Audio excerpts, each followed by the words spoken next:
Tous les matins, c'est le même rituel, le passage obligé, la traite des 130 chèvres. Il y a 3 ans, Alexandre et Sébastien, deux frères, ont décidé de s'installer ici, sur la commune du Chaux dans le Gard.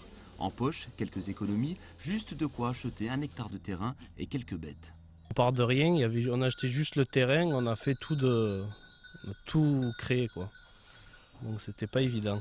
Toute la famille est derrière, quoi, c'est normal. Dans l'agriculture, on ne peut pas faire autrement que d'être travailler tous en famille, quoi. Il ne faut pas se lancer avec des idées que de suite que le projet va être monté, on va avoir un très bon salaire, on va s'en sortir directement.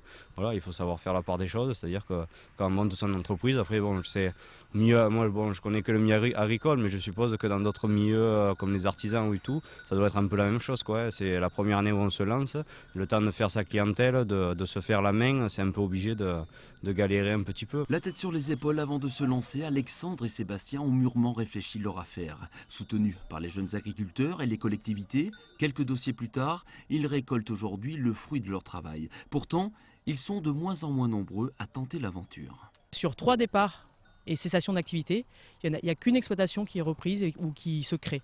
Donc ça, c'est très problématique. On a besoin d'agriculteurs. L'agriculture, c'est quand même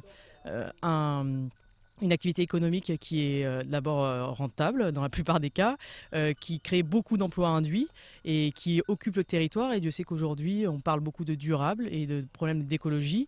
Or, sans acteurs dans le territoire, tout ça, ce n'est pas possible. En tout cas, les deux frères ne regrettent rien. Dans 5 ans, les 120 000 € empruntés pour la construction des bâtiments seront remboursés. Pour pérenniser leur exploitation, dans quelques mois, ils fabriqueront leur propre fromage de chèvre, 100% bio. Le labo est déjà construit.